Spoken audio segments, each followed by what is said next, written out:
It is 4 in the morning and a wild scream cuts through the walls of my apartment building like a knife. A sharp hysterical scream full of rage. I hear violent pounding against my door. Thump, thump, thump. The neighbors are turning on their lights. Someone pokes their head into the hallway and I sitting in my living room with a cup of tea in my hands. Do not move. Not 1 inch. Because I know exactly who is out there. And I know exactly why she is screaming. My daughter-in-law Melissa has just discovered that I changed the locks on my apartment. My apartment. The one I bought with 40 years of work. The one I paid for by cleaning offices at night, scrubbing floors at dawn, hauling trash bags that weighed more than my soul. This place is mine. And today, finally, I locked it again.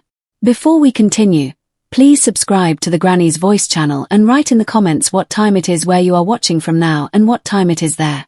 We might give you a shout out in our next video. Today's shout out goes to Jatoya Patton from Atlanta, Georgia. Thank you for being part of this great family. Now, let me tell everything because I need you to know who I am and who I thought my daughter-in-law was. My name is Eleanor. I am 66 years old. I have been a widow for 15 years. My husband died of a heart attack one winter night. Without warning, without a goodbye, he left me alone with a 12-year-old son and a mountain of bills. I didn't have time to grieve. I had to clean. I had to work 3 shifts so that Brian, my son, could study, so he could have clean clothes, so he would never feel like he was missing anything. I raised him by myself without help, without complaints, because that's what mothers do, right? We break ourselves in silence so they can grow up whole. And Brian grew up well. He graduated. He got a good job at a tech company. He met a girl, Melissa, a tall woman with a perfect smile and always immaculate nails. The first time I saw her, I thought how elegant, how polite, how lucky my son is. When Brian told me they were getting married, I cried with happiness. Finally, I was going to have a complete family again. Finally, I was going to have someone else in this silent house because yes, they didn't have anywhere to live at first. They were saving money for their own place. And I, like the fool I was, opened my door wide. I told them to stay as long as they needed, that my house was their house. Brian hugged me. Melissa smiled, and I thought I was doing the right thing. I thought a mother should always help her children. Always. The first few months were good. Melissa cooked sometimes. She would ask me how my day was. She called me Mom with such affection. Brian worked a lot. Came home late, but he always gave me a kiss on the forehead before going to sleep. I felt useful. I felt loved. I even started to think that maybe the loneliness was over forever. But then something changed. It was subtle at first. So subtle I didn't even notice. Melissa started moving things around. One day, I came home and my favorite vase, the one my husband gave me, was no longer on the table. It was stored in a closet. When I asked, she said, "Oh, Mom, it just looked so old-fashioned there. It doesn't match anything." She smiled, and I swallowed my discomfort. Because I didn't want to seem difficult. I didn't want to seem like the bitter mother-in-law from the stories. Then it was my armchair. The armchair where I sat to watch TV every night. One day, I arrived and there was a new piece of furniture in its place. Modern, uncomfortable. Melissa explained that she had bought it because we needed to update the space a bit. We needed as if this apartment belonged to both of them, as if she had the right to decide what stayed and what went. But I said nothing because Brian seemed happy, and I didn't want to ruin his happiness. So I smiled. I nodded. And I sat on that horrible piece of furniture that hurt my back. After that came the friends. Melissa started inviting her friends to my apartment. Without telling me, I would arrive from work exhausted with swollen feet and find 4 women laughing in my living room drinking wine with loud music. The first time it happened, Melissa told me, "Oh, sorry, Mom. I forgot to tell you, but don't worry, we're almost leaving." But they didn't leave. They stayed until 11 o'clock at night, and I had to lock myself in my room because I couldn't even rest in my own house. The second time it happened, I tried to talk to Brian. I told him I would like them to let me know before bringing people over. He sighed. He looked at me with exhaustion and he told me, "Mom, it's just for a little while. Don't be so strict. Melissa just wants to feel comfortable here. Feel comfortable. Those words stuck in me like needles. Because I wanted to feel comfortable, too, in my own house. But apparently, my comfort no longer mattered. What mattered was that Melissa was happy, that Melissa didn't feel uncomfortable, that Melissa could do whatever she wanted. And I, the owner of the apartment, the one who had paid every cent for this place, had to shut up and endure it. I had to be understanding. I had to be patient because if not, I would be the bad guy in the story, the problematic mother-in-law, the bitter old woman who doesn't let the young people live. But the worst was yet to come. Because one afternoon when I returned from the grocery store, I found Melissa in my bedroom. In my bedroom, she was going through my closet, taking out my clothes. My dress is the wine-colored one, the sand-colored, the pearl grey. She was putting them in bags. When she saw me, she didn't startle. She didn't apologize. She just looked at me and said, "Mom, we need space for our things. You have too many old clothes. I'm going to donate these." Yes. And she held up a bag with my dresses inside. Dresses I had bought with my own money. Dresses that held memories. One was dark green. I wore it the day Brian graduated. Another was peach cold. My husband gave it to me for our anniversary and she was going to throw them away as if they were trash. As if my life was trash. Something inside me broke in that moment. But I didn't scream. I didn't cry. I just took the bag from her hands and said in a calm voice, "Melissa, these are my clothes and this is my room. Do not come in here again without my permission." She blinked.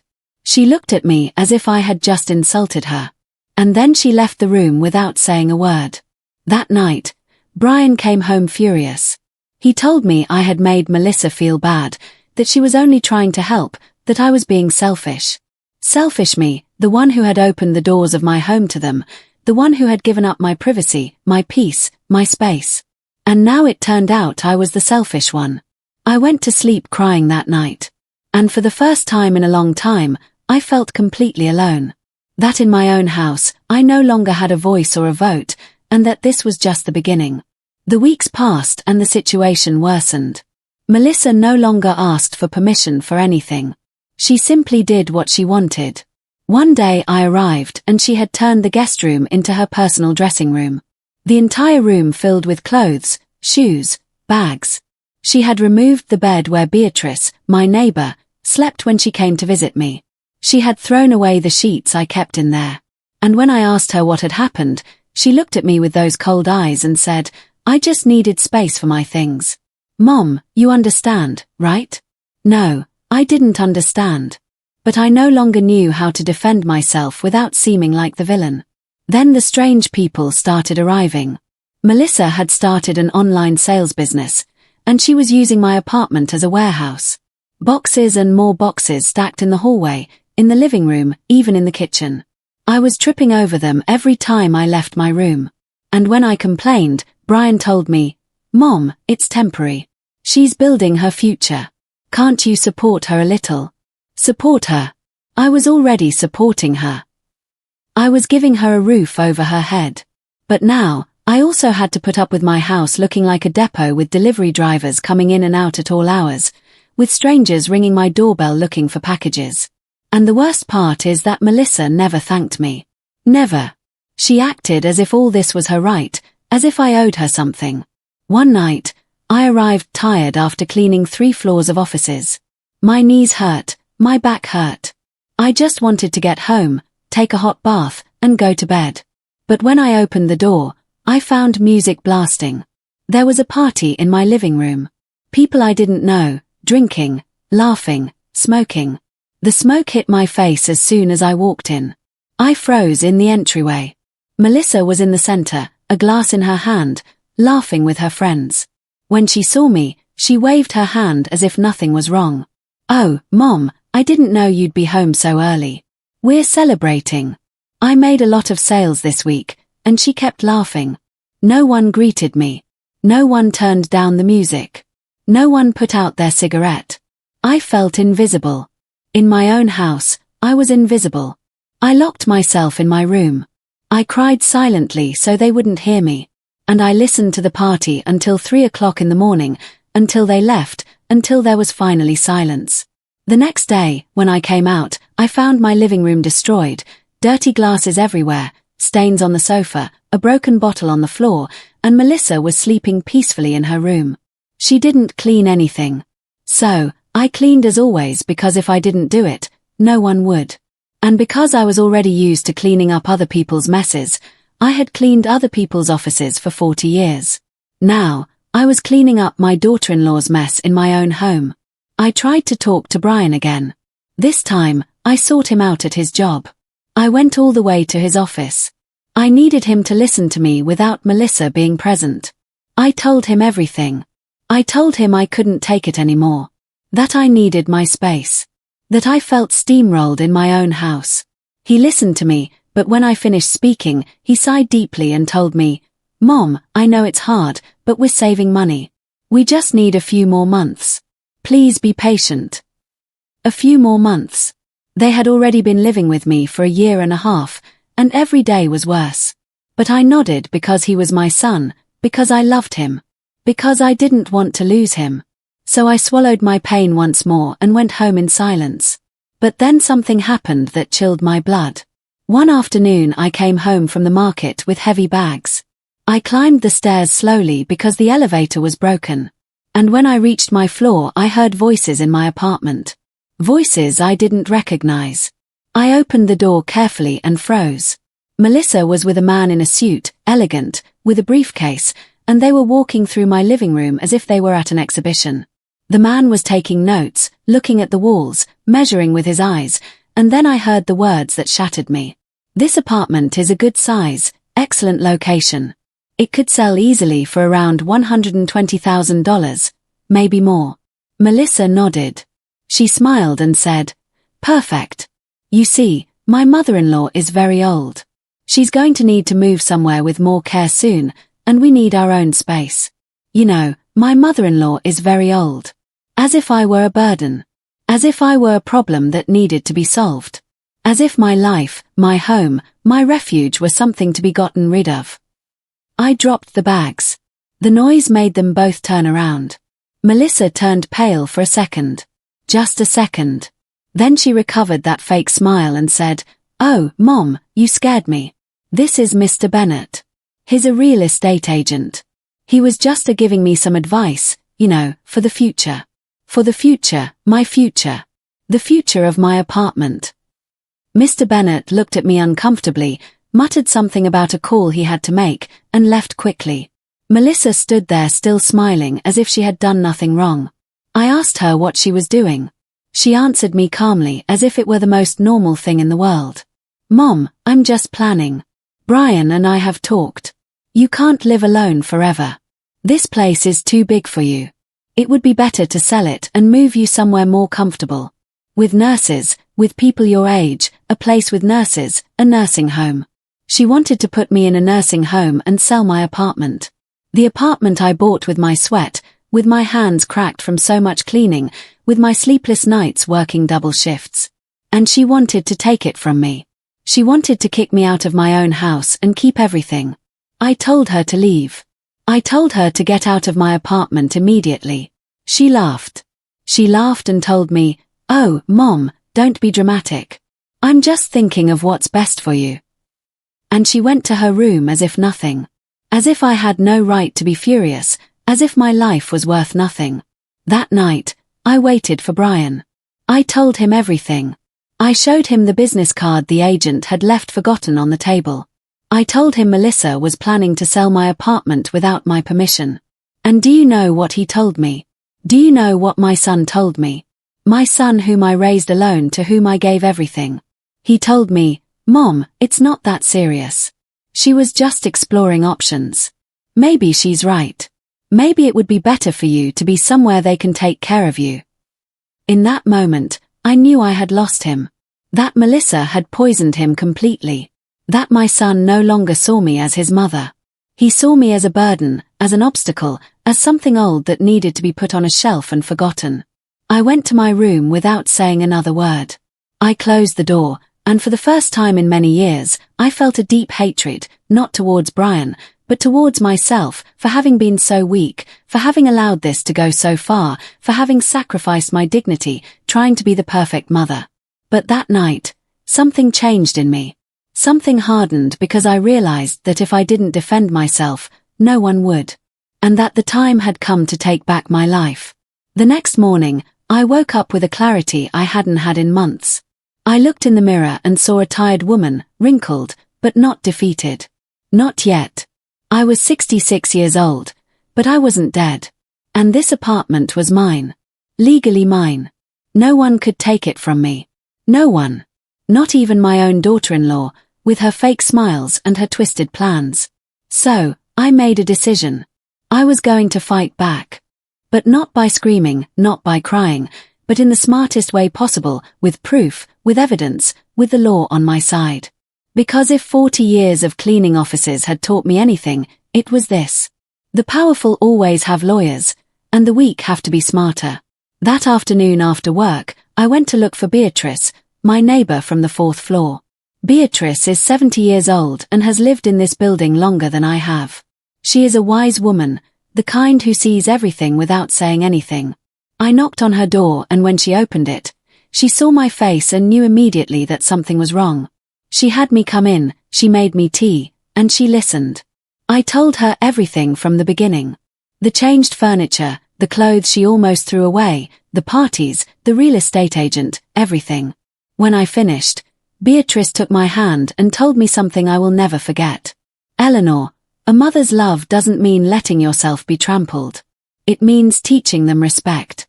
And you never taught your daughter-in-law where the boundaries are. Now you have to set them before it's too late. She asked me if I had any proof of what Melissa was doing.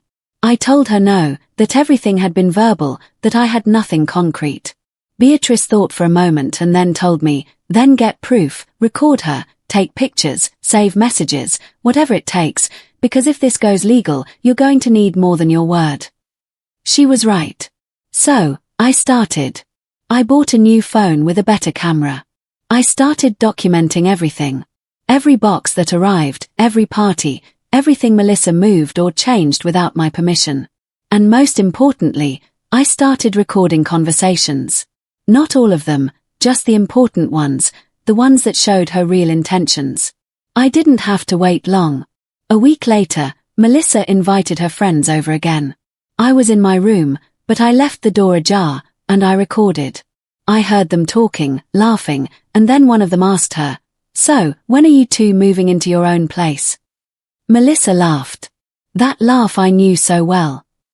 And she replied, "Why? This place is already ours." Well, it's still in the old woman's name, but I'm working on that. Brian has almost convinced her to sign a power of attorney. Once we have that, we can do whatever we want. Sell, rent it out, whatever. And she can go to a nursing home. After all, she's not good for anything anymore except cleaning. My heart stopped for a second. A power of attorney. They wanted me to sign a power of attorney. That meant they could make legal decisions for me. Sell my apartment, manage my money, everything without me being able to do anything. And Brian was in on the plan. My own son. The child I raised. The one I held in my arms when he cried. The one I fed with my own body when I didn't even have money for milk. He was planning to take everything from me. I kept recording. I recorded everything. Every poisonous word that came out of Melissa's mouth. Every cruel laugh. Every twisted plan. And when they finished and left, I saved that recording as if it were gold. Because it was my weapon, my salvation. The next day, I went to look for a lawyer. I searched online. I read reviews and I found one who had a good reputation and offered a free consultation. His name was Mr. Anderson, an older man about 65 years old with thick glasses and a kind smile. I went to his office with all my proof, the recordings, the photos, everything. When I finished, he leaned back in his chair and told me, "Mrs. Eleanor, you are in danger. What your daughter-in-law is trying to do is called fraud, and if she manages to get you to sign that power of attorney under false pretenses, you could lose everything legally." He explained that many elderly people fall into these traps, that they sign documents without understanding what they mean, that they trust their children or relatives and end up on the street without a house, without money, without anything.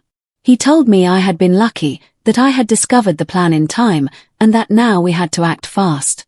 I asked him what I could do.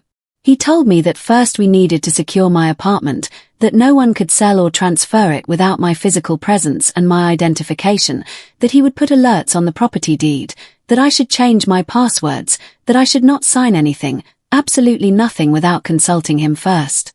He also suggested something else, something that at the time seemed extreme, but now I understand was necessary.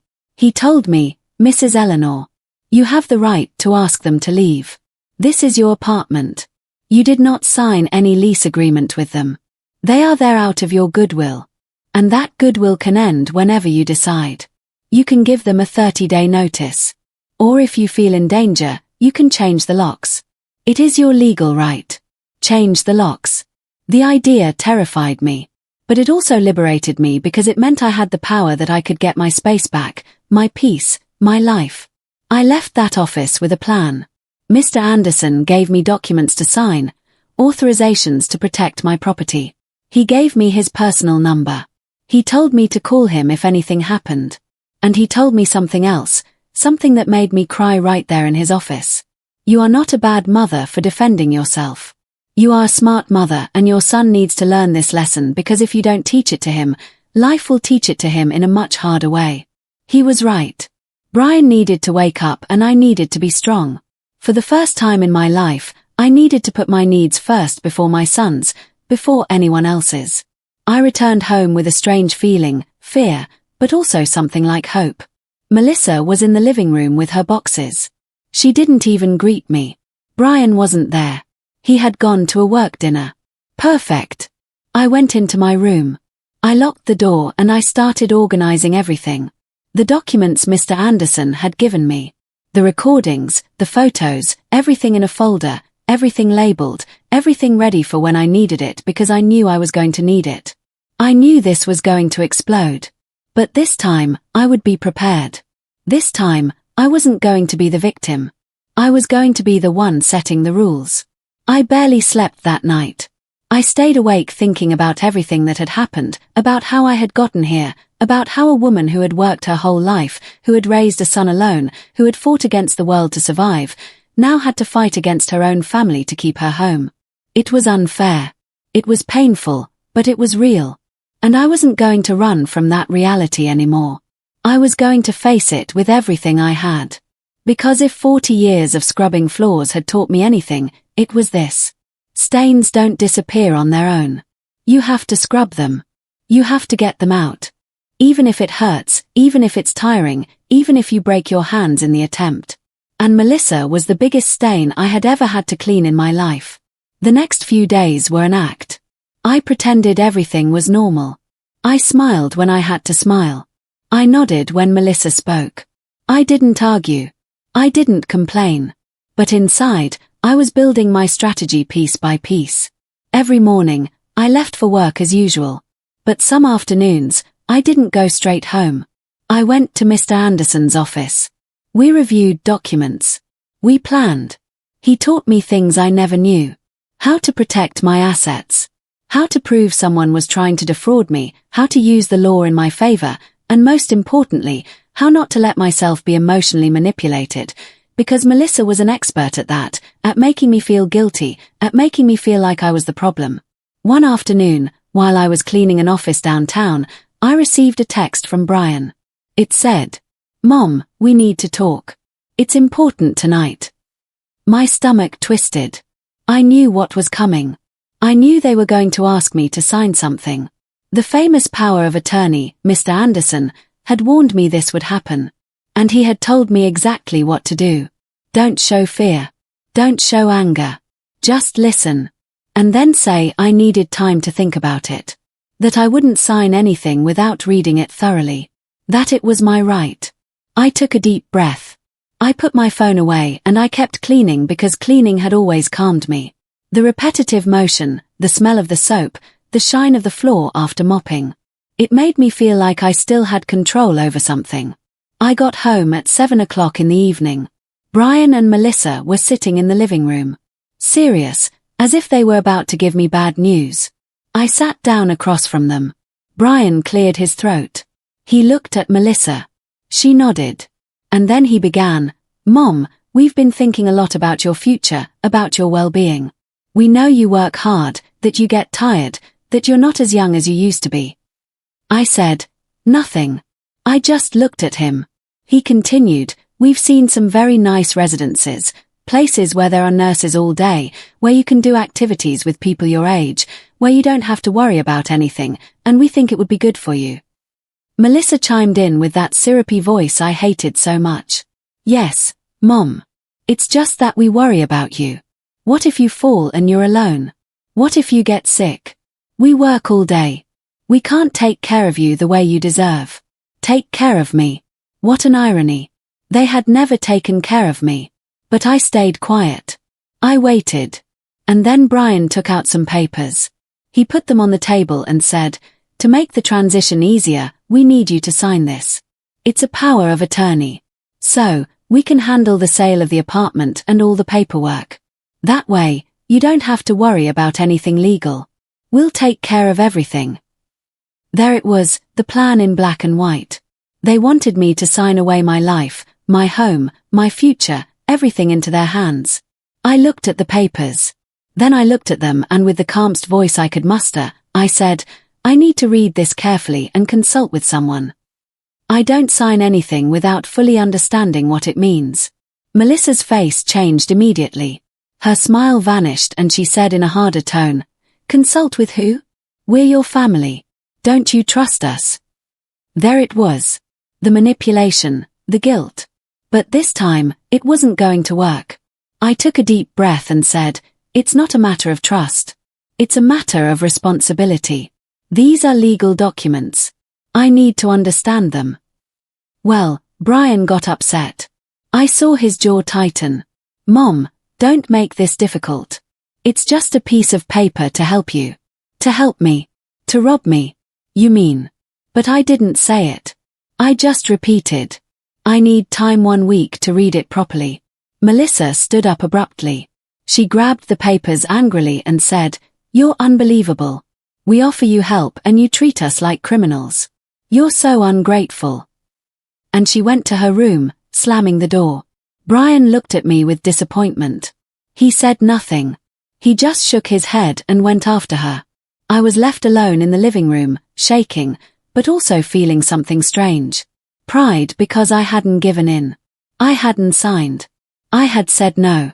And that was a power I had forgotten I had. That night, I heard Melissa screaming from her room. I didn't understand everything she was saying, but I heard words like stubborn, old, stupid. I heard Brian trying to calm her down. And then I heard something that broke my heart. Melissa said, "If she doesn't sign, we have to get her out another way. We can't keep waiting.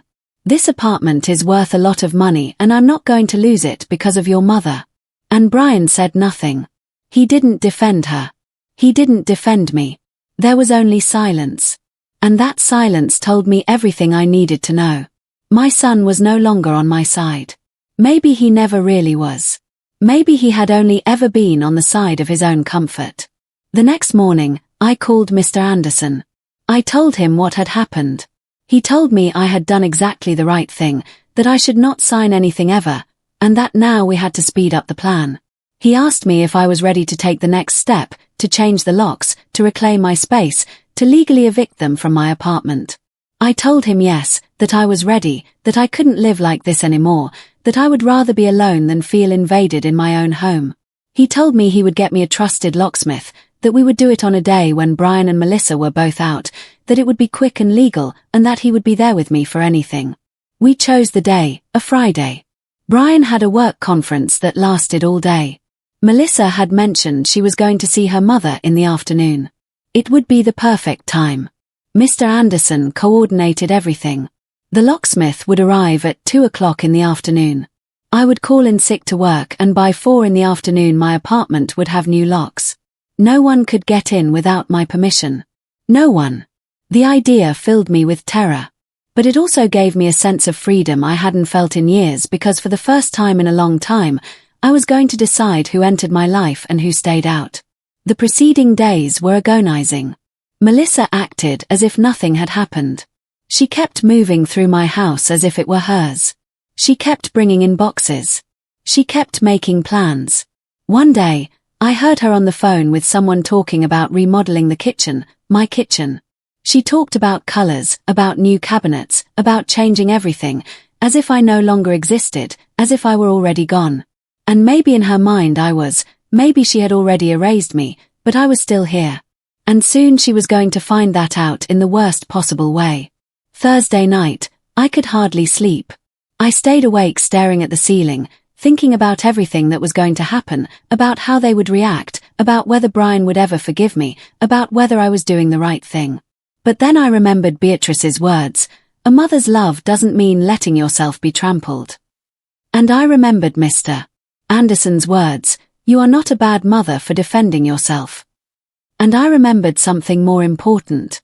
I remembered the woman I was before all this. The woman who worked 3 shifts. The one who raised a son alone. The one who fought the world without giving up. That woman was still inside me. She had just been asleep, waiting for the moment to wake up. And tomorrow she was going to wake up roaring. Friday arrived. I got up early, earlier than usual. I made coffee. I drank it. Looking out the window. The sun was just rising. Everything was quiet. Peaceful. It was ironic because in a few hours, everything was going to explode. Brian left at 7 o'clock. He gave me a kiss on the forehead as always. He didn't know it would be the last kiss he would give me in a long time. Melissa left at 9 o'clock. She didn't even say goodbye. She just grabbed her bag and left. I heard the door close. I heard her footsteps fading down the hall. And then I breathed. For the first time in months, I took a deep breath without feeling like someone was watching me, without feeling like someone was judging every move I made. I called work. I told them I was sick, that I couldn't come in. It sounded believable because my voice was trembling, but it wasn't from sickness. It was from fear, from nerves, from anticipation. Then I called Mr. Anderson. I told him they were gone, that the coast was clear.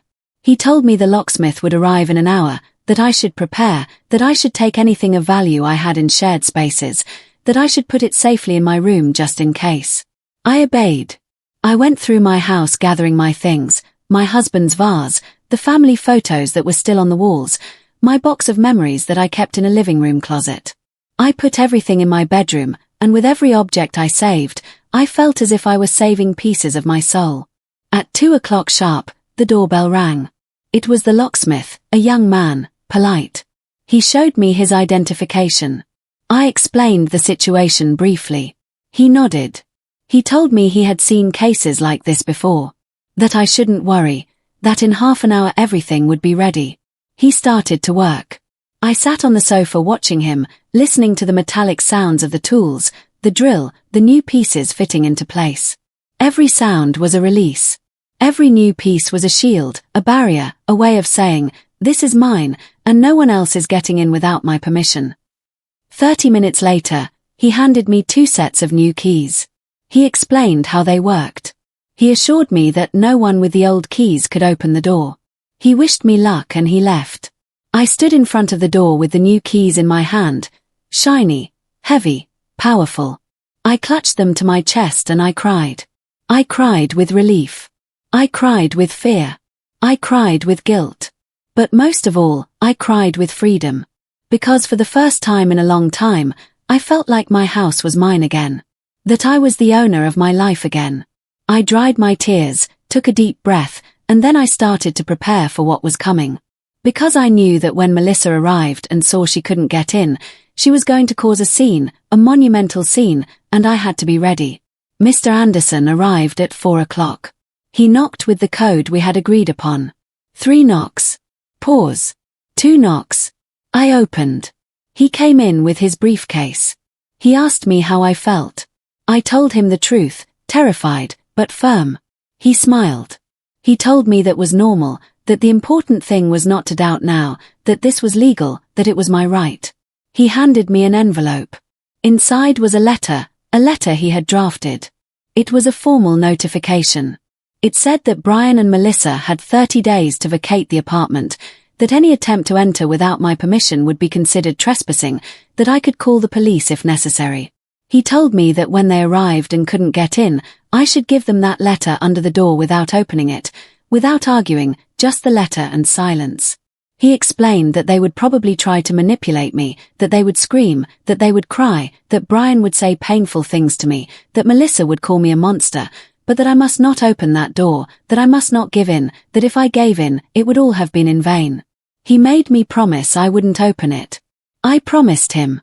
Even though my heart was already breaking just thinking about Brian's face when he saw he couldn't get in.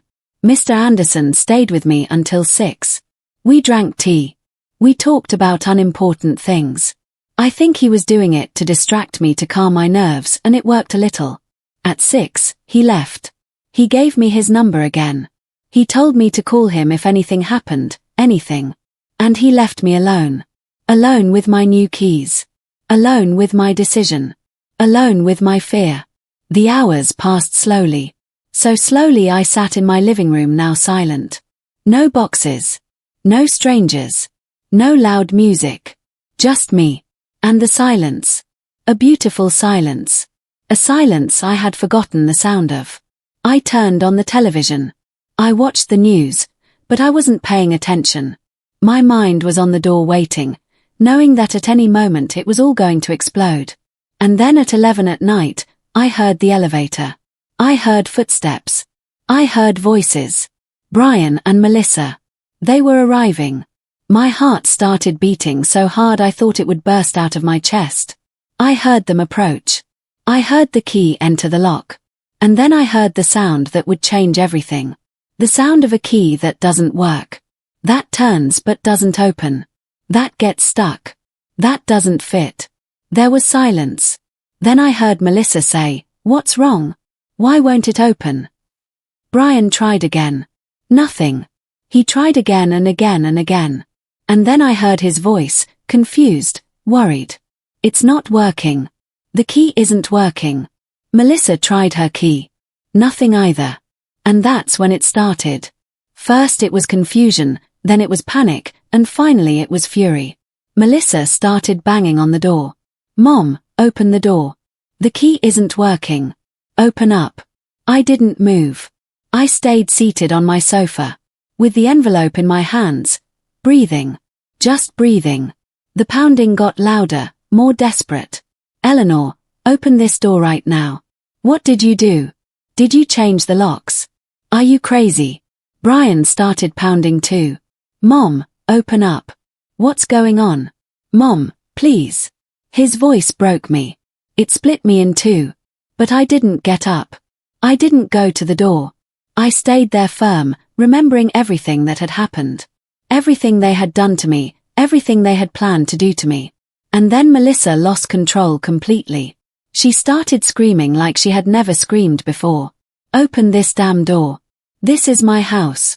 All my things are in there. You can't do this to us. This is illegal." And she pounded.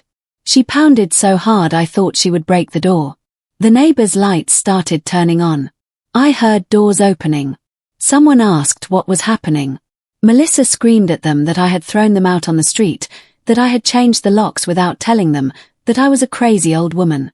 And then came the scream. The scream that woke up the whole building. The scream that made the dogs bark. The scream that cut through the walls like a knife. Melissa screamed with all her soul. "Eleanor, you are going to regret this. I swear you are going to regret this." And she kept pounding. Brian tried to calm her, but she was out of control. And then he exploded, too. He started shouting, "Mom, how could you? Who gave you permission? Open this door now. You can't do this to us. I'm your son." And those words hurt me more than anything else. Because he was right. He was my son, the son I raised, the son I loved. And now he was on the other side of the door screaming at me as if I were his enemy. I stood up. I walked to the door with the envelope in my hand and I slid it underneath. In silence, the envelope appeared on the other side of the door. There was a brief silence. I heard someone pick it up. Then I heard the sound of paper tearing open. And then I heard Brian's voice reading aloud. First in silence, then in a low voice, and finally aloud, so Melissa could hear. Eviction notice. You have 30 days to remove your belongings. Any unauthorized attempt to enter will be reported to the authorities. Signed, Eleanor Herrera.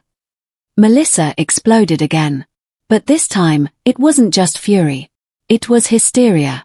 It was panic because she had just realized that she had lost, that her plan had failed, that I was not the foolish old woman she thought I was. This can't be real. This isn't legal. You can't just kick us out like this. We live here. We have rights, she screamed, her voice breaking. She hit the door, but no longer with force. Now they were desperate hits from someone who knows they've lost. Brian tried to speak. His voice was different, softer, more broken. Mom, please, let's talk. Open the door. We can solve this. It doesn't have to be this way. But I didn't answer. I stayed on the other side with my back against the door, feeling every blow as if it were against my own heart. But I didn't give in. I didn't open. Because if I opened it at that moment, everything would have been in vain. All the pain, all the fear, all the courage I had gathered to get here. It would have been lost in a second of weakness. I heard Beatrice come out of her apartment. Her voice was calm but firm. It's midnight. You are waking up the entire building. If you don't quiet down, I'm going to call the police. Melissa turned on her. This isn't your problem, you nosy old woman. Mind your own business. But Beatrice didn't flinch. My business is being able to sleep in peace. And you are disturbing the peace. You have two options. You quiet down or I call the police. You decide. Brian intervened. Mrs. Beatrice, please. It's a misunderstanding. My mother locked us out. We need to get in. Beatrice looked at him and with a voice I had never heard from her. She said, Brian, I've known your mother since she moved into this building. She is a good woman. And if she locked you out, it's because she had her reasons. Good reasons. Now, please leave or I'm making the call. There was more silence. And then I heard Melissa's footsteps moving away. Going down the stairs. She didn't wait for the elevator. She just ran down like a wounded animal. Brian stayed a moment longer. I heard him breathing on the other side of the door, heavy, tired, defeated. And then he spoke. But this time, he didn't shout. He spoke low. So low I had to get close to the door to hear him. Mom, I don't understand why you did this. I thought you loved me. I thought I could always count on you. But I guess I was wrong. And then he left. I heard his footsteps moving away too, slow, heavy, and when the silence finally came, I collapsed. I fell to the floor with my back against the door. And I cried. I cried as I hadn't cried in years because I had just lost my son. Or maybe I had just realized that I had lost him a long time ago. I don't know how long I was there on the floor crying, but at some point I heard a soft knock on my door. Beatrice's code, 3 knocks, pause, 2 knocks. I got up. I dried my face.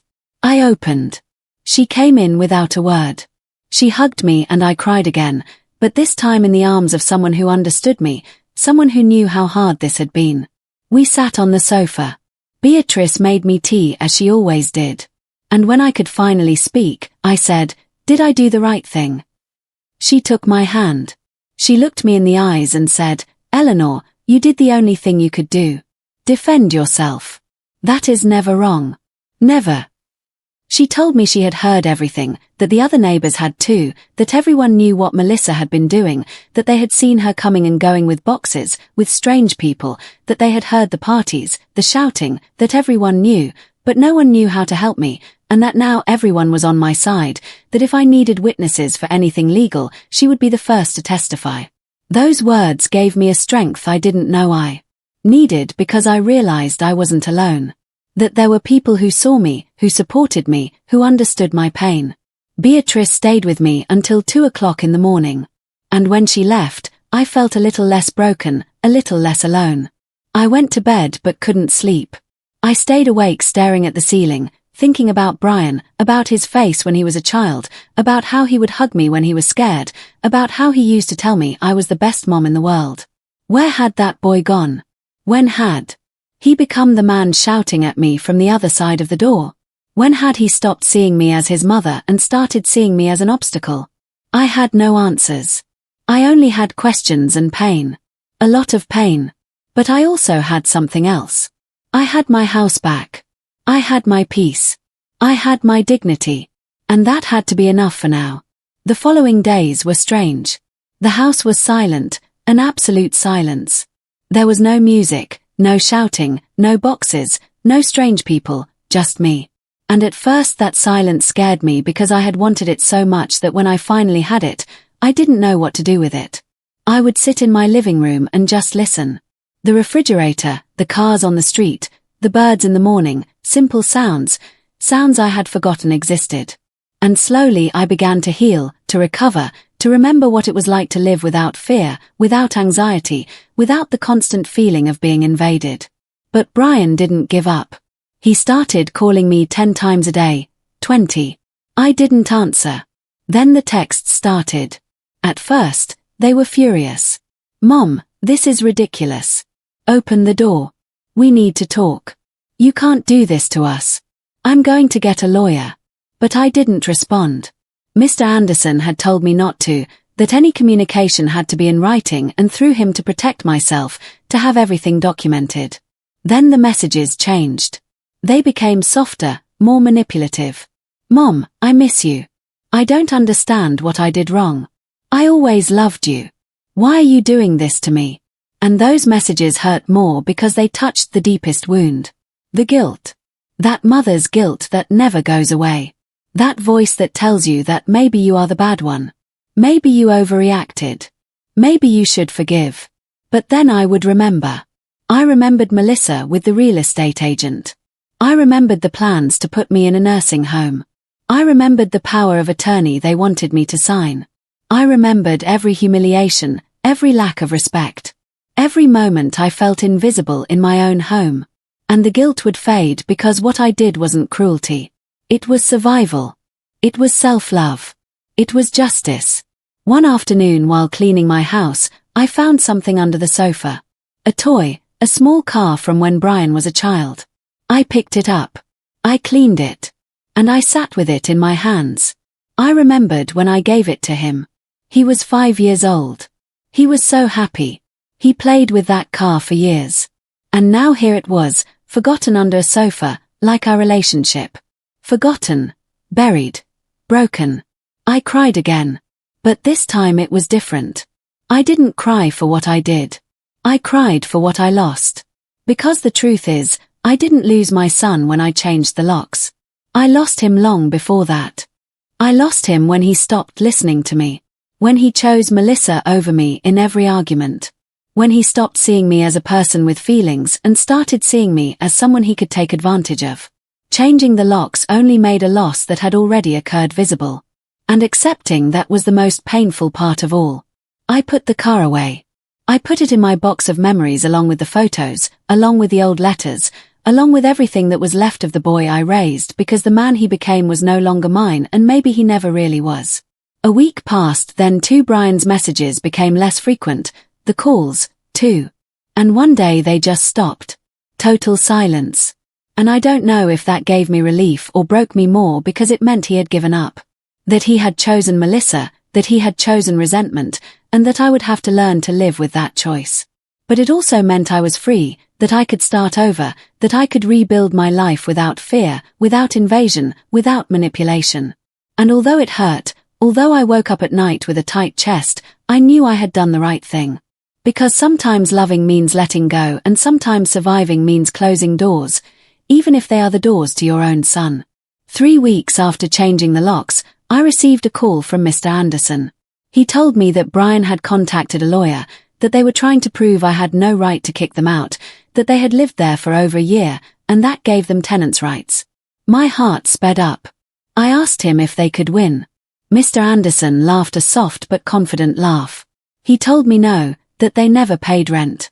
That there was no contract, that they lived there out of my goodwill, and that goodwill had ended, that any judge would be on my side, especially with the proof we had, the recordings, the photos, the testimonies. He told me not to worry, that he would handle everything and that I would probably receive a letter from Brian's lawyer in a few days, that I should not respond, that I should send it to him directly. And so I did. The letter arrived 4 days later. It was long, full of legal words I barely understood. But the message was clear. Brian was accusing me of emotional abandonment, of cruelty, of throwing them out on the street without justification. He said he had taken care of me for years, that he had supported me, that I was acting irrationally due to my advanced age, that I probably needed psychiatric help. Every word was a knife because my own son was using my age as a weapon. He was telling a judge that I was senile, that I didn't know what I was doing, that I needed someone else to make decisions for me. It was exactly what Melissa had planned from the beginning, and now Brian was executing it. I sent the letter to Mr. Anderson. He read it and he called me 2 hours later. He was angry. I could hear it in his voice. He told me that letter was an insult, that it was pure manipulation, but that it was also a blessing because now we had written proof of their intentions, of how they saw me, of how they planned to declare me incompetent to take my property. He told me he was going to respond to that letter with all the evidence we had, with the recordings where Melissa talked about the power of attorney, with the photos of the real estate agent in my apartment, with everything, and that when he was finished, any judge would see exactly who the victim was here. I felt relieved, but also deeply sad because this was no longer a family fight. This was a legal battle. Cold, impersonal, painful. The days turned into weeks. I continued with my routine. I worked. I cleaned offices. I came home. But now my home was different. It was mine again. Slowly, I began to reclaim the spaces. I took out the horrible furniture Melissa had brought in. I put it in the trash. I put my old armchair back, the one I liked, the one that was comfortable. I rearranged the living room as it was before. I put my photos back on the walls, my vase on the table. Every change was a liberation. It was like removing layers of dirt I didn't know I was carrying. And little by little, my apartment began to feel like a home again, not like a battlefield. Beatrice came to visit me often. We drank tea. We talked. She told me stories about her own children, about how children sometimes disappoint, about how sometimes love is not enough. And her words comforted me because they made me feel less alone in this pain. They made me understand that I wasn't the only mother who had to make difficult decisions. That I wasn't the only one who had to choose between her son and her own survival. And that choosing survival didn't make me a bad mother. It made me human. It made me strong. It made me brave. One day, while I was cleaning an office, I found a magazine. It was open to an article about family abuse. It talked about how many elderly people suffer abuse from their own children, economic abuse, emotional abuse, psychological abuse. And I read every word as if they were talking about me, about my situation, about what I had lived through. And I realized something important. I did not exaggerate. I was not cruel. I was a victim who found the strength to fight back. And that was something I should be proud of. Not ashamed. I saved that article. I took it home and I put it in my folder of documents, not to show it to anyone, just to remind myself on the difficult days that what I lived through was real, that I didn't imagine it, that I wasn't crazy. The first month passed, then the second, and then Mr. Anderson called me. With news. Brian's lawyer had withdrawn the case. They were not going to continue with the lawsuit. When I asked why, Mr. Anderson explained that they probably saw the evidence he sent and they realized they had no case, that any judge would see the recordings and understand exactly what was happening, that fighting this would only make them look worse, and that Melissa had probably decided it was better to cut her losses and move on.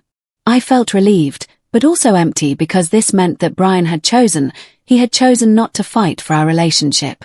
He had chosen to give up. He had chosen Melissa over me once again. And even though it was what I expected, it hurt to confirm it. Mr. Anderson also told me something else. He said that during the legal process, he had done a little more research and he had discovered that Melissa had a history, that she had done something similar with her previous family, with her first partner. She had tried to take properties that weren't hers. She had manipulated. She had lied. And when she was discovered, she simply left and found another victim. Brian was just another victim, and I had been the obstacle she needed to remove. Hearing that gave me a mix of emotions. On one hand, it confirmed that I wasn't crazy, that my instincts were correct, but on the other hand, it meant my son had been manipulated, deceived, used. And that hurt in a different way because it meant that maybe he was a victim, too. But a victim who chose not to see the truth. I tried to contact him once. After learning all this, I sent him a message. Simple, direct. Brian, I need you to know something important about Melissa. Please call me.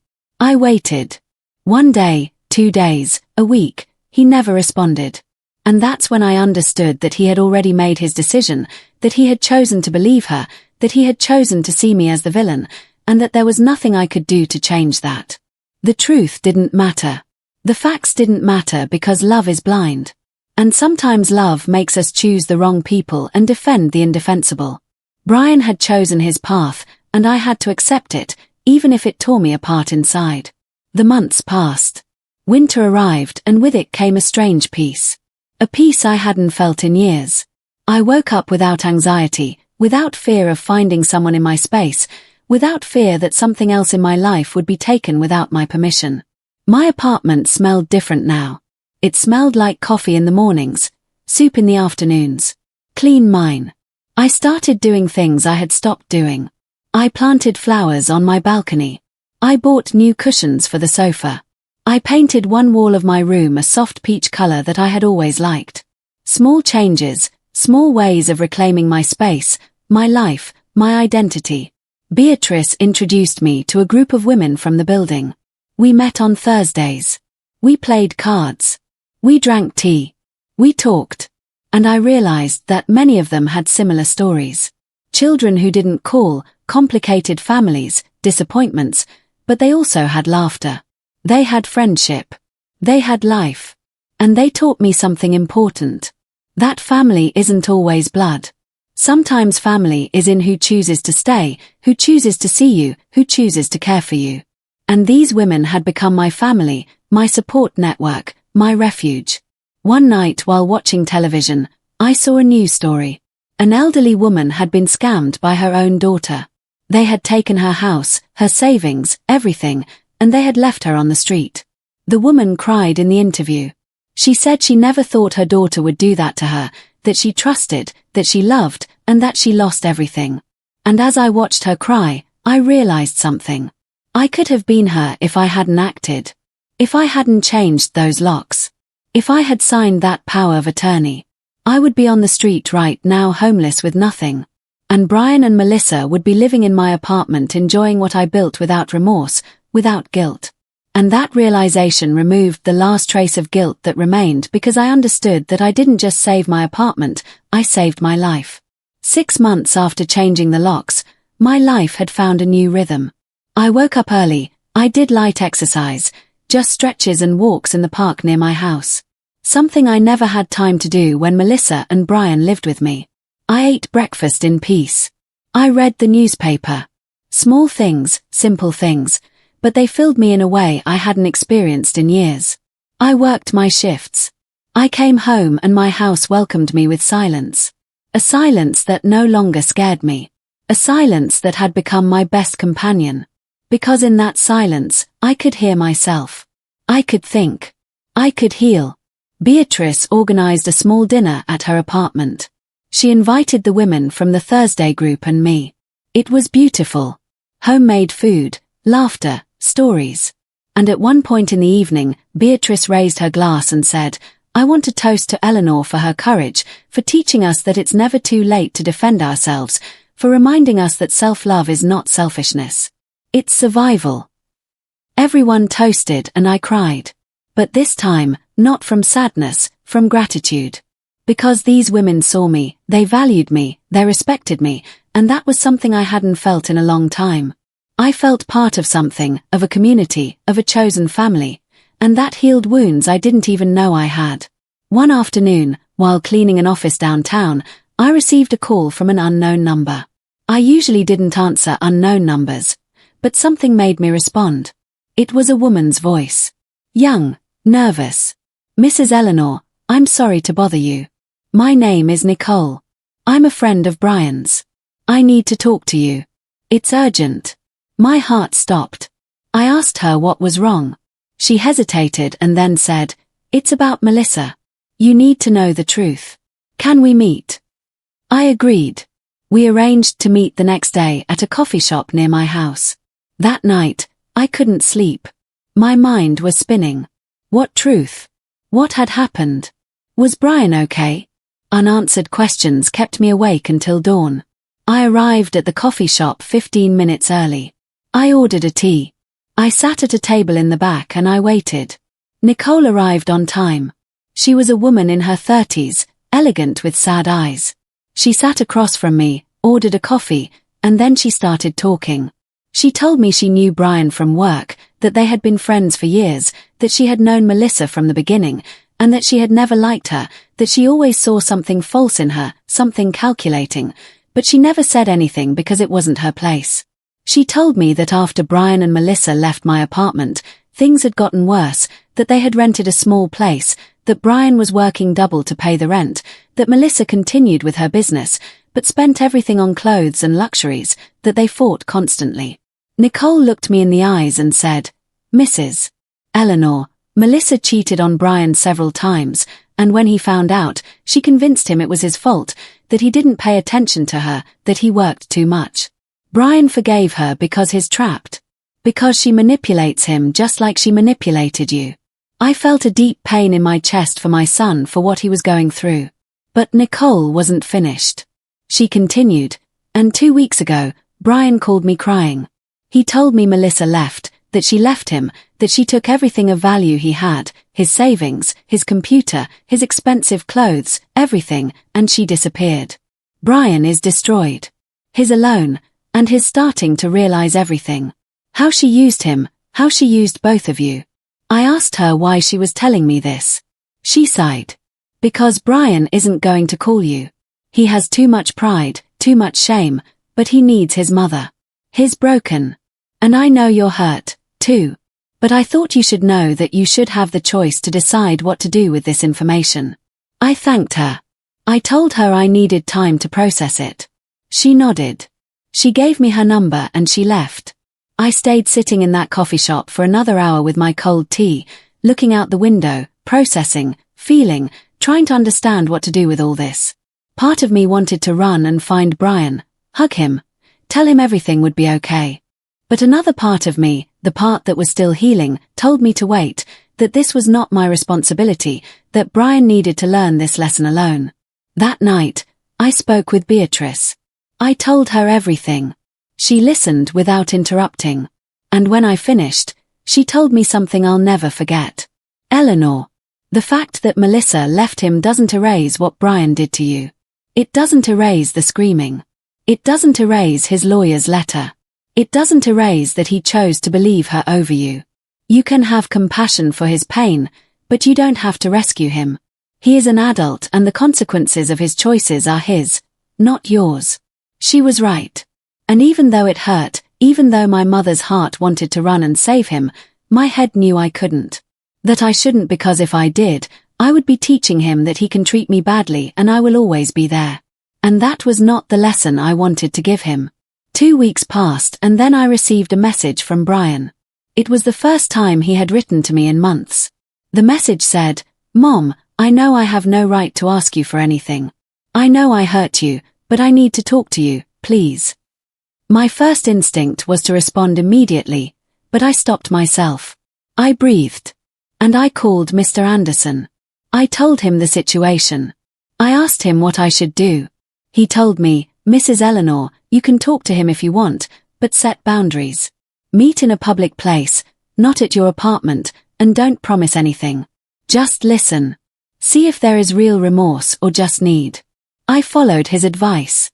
I responded to Brian. I told him we could meet at a coffee shop. The next day, at 3 o'clock in the afternoon, he accepted. I arrived at the coffee shop nervous.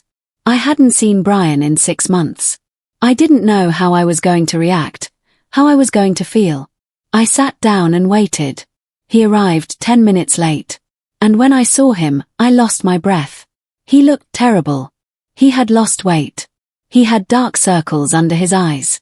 His clothes were wrinkled. He looked tired, Broken. He sat across from me. He didn't say anything for a moment. He just looked at me. And then I saw something in his eyes. Something I hadn't seen in a long time. Guilt, remorse, pain. He started to speak, his voice breaking. Mom, I don't even know where to begin. I've been an idiot, a horrible son. I treated you badly. I accused you of terrible things. And all because I was blind. Because I didn't want to see the truth about Melissa. He kept talking. He told me everything. How Melissa had manipulated him, how she had convinced him that I was the problem, how she had lied to him about so many things, how she had used him, and how she had finally left him with nothing. He cried. My adult son cried in front of me like he did when he was a child. And my heart broke, but I didn't move. I didn't hug him. I didn't console him because I needed to hear more.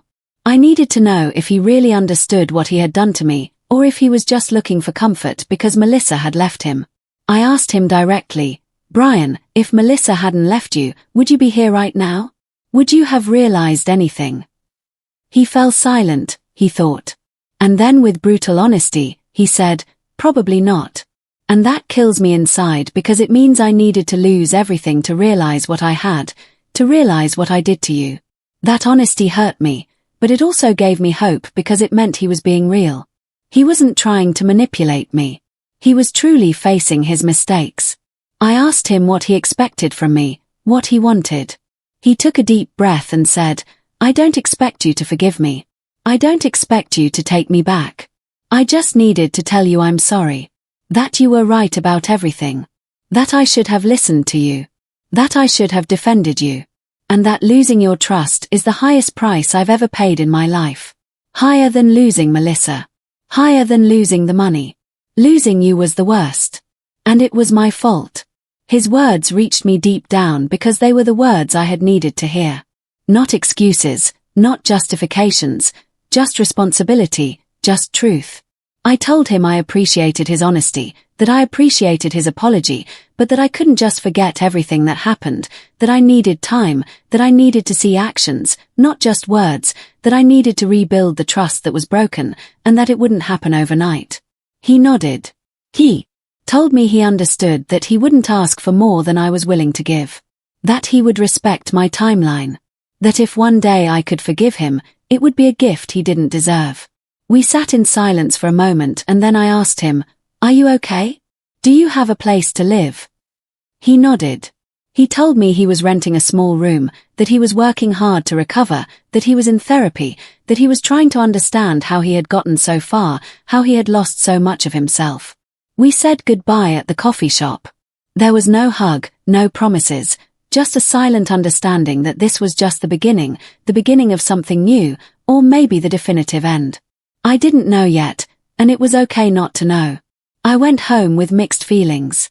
Relief at having heard a real apology, sadness for all that had been lost, and caution, a lot of caution, because words are easy. Actions are what count. And I needed to see if Brian had really changed, or if he was just hurt and vulnerable. Time would tell. And I had all the time in the world. Because now my time was mine. My life was mine. And no one would take it from me again. The weeks passed. Brian would send me messages from time to time. Never asking for anything, just sharing how he was, that he had finished a project at work, that he had gone to the park we used to visit when he was a kid, that he was reading a book I had recommended to him years ago, small messages, small windows into his life. I would respond briefly, kindly, but with distance because I was still protecting my peace. I was still healing and I wasn't going to rush that process for anyone, not even for my own son. Beatrice asked me once if I was going to forgive him.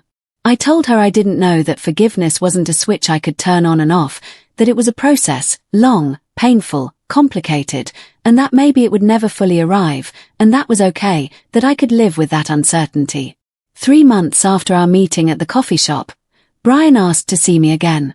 This time, he had something to show me. I agreed. We met at the same place. He arrived with a cardboard box full of things. He put it on the table and he started taking out objects. My vase, the one Melissa had stored in the closet, family photos that had disappeared, my old sheets, the blanket my husband gave me, things I thought I had lost forever. I asked him how he had them. He explained that when Melissa left, she had left several boxes behind. Boxes with things she had taken from my apartment without my permission. Things she planned to sell or throw away. Brian had saved them. He had cleaned them. He had protected them. And now he was returning them to me. It's not enough to make up for everything, he said. But I wanted you to have back what was always yours. I took the vase in my hands. I wiped it with my sleeve and the tears began to fall because it wasn't just a vase. It was a piece of my husband, a piece of my history, a piece of me that I thought I had lost. I looked at Brian and for the first time in months, I saw my son. Not the man who had screamed at me, not the man who had chosen Melissa over me, but the boy I raised. The boy who loved me. The boy who was still in there somewhere under all the pain and mistakes. I thanked him, my voice breaking. And for the first time since changing the locks, I felt that maybe there was hope. Maybe not all was lost. Maybe we could rebuild something, different from what we had before, stronger, more honest, more real. Brian started visiting me once a month, always in public places, never at my apartment. I still wasn't ready for that, and he respected it. We talked about simple things, work, the weather, movies. We never forced deep conversations. We just let the relationship rebuild itself naturally, slowly, like a plant that had been ripped out by the roots and was now trying to grow again. It was fragile. It was delicate, but it was real, and that was enough for now. Beatrice told me she was proud of me, that I was handling the situation with wisdom, that I wasn't giving in too quickly, but I wasn't closing the door completely either, that I was finding a balance. And she was right. I was learning something new. That a mother's love doesn't mean sacrificing everything. It means setting healthy boundaries. It means teaching respect. It means taking care of myself so I can care for others. 1 year after changing the locks, something extraordinary happened. Brian invited me to dinner to a nice restaurant. I arrived nervous. I didn't know what to expect. He was already seated when I arrived. He looked different, better, healthier, more at peace. We sat down. We ordered food. And then he took something out of his pocket. It was a key, a simple key. He handed it to me. I asked him what it was. He smiled sadly and said, "It's the key to my new apartment, a place I paid for myself. With my job, without anyone's help, I want you to have it. Not because I expect you to come, but because I want you to know that there's always a place for you in my life. When you're ready, if you're ever ready." I took the key. I looked at it, and I felt something strange. Pride. Pride in my son. In his growth, in his effort, in his independence. I told him I was proud of him, that I could see how much he had changed, how much he had worked on himself. And then I did something I hadn't done in a year. I hugged him. It was a short hug, timid, but real. And when we pulled apart, I saw tears in his eyes. "Thank you for not giving up on me," he said. "Thank you for teaching me the hardest but most important lesson of my life." I told him that children don't come with an instruction manual. That we had both made mistakes, that we had both learned, and that this wasn't a perfect happy ending. It was simply a new beginning, a more honest one, a healthier one where we both knew our boundaries and respected them. In the following months, our relationship continued to improve slowly but steadily. Brian invited me to his apartment. I went. It was small but clean, organized, his. There was no trace of Melissa. No trace of the past. Just a man building his life from scratch. He cooked for me. A simple meal. Pasta with tomato sauce. The same kind I used to make him when he was a child. And as we ate, we talked about things we had never talked about. About his fears, about his regrets, about how Melissa had filled a void he didn't even know he had, and about how losing me almost destroyed him. I told him about my process, about the fear I felt, about the loneliness after changing the locks, about the nights spent crying, wondering if I had done the right thing, about Beatrice and the women in the building who became my family. Brian asked me if he could ever come back to my apartment. I told him I didn't know that this space was still my sanctuary, my refuge, and that I needed to keep it that way for now. He understood. He didn't push. He just said that when I was ready, he would be there, and that in the meantime, he would keep showing me with actions that he had changed, that he was trustworthy again, that he deserved a second chance, not with words, with deeds. That night when I returned home, I sat in my living room in my old armchair, looking at my apartment, the walls I had reclaimed, the space I had defended, and I felt something I hadn't felt in a long time. Complete peace. Because I had won. I hadn't won a war against my son. I had won a war for myself, for my dignity, for my right to exist in my own space without fear. 2 years after changing the locks, my life was completely different. I still worked, but fewer hours. I had saved enough to reduce my shifts. I spent more time with Beatrice and the women from the building.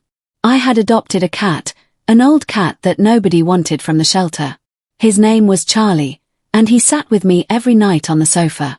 Brian and I saw each other every 2 weeks, sometimes at restaurants, sometimes at his apartment. And finally, one day, I invited him to mine. It was strange having him back there. But this time it was different. This time he was my guest. Not someone who lived there.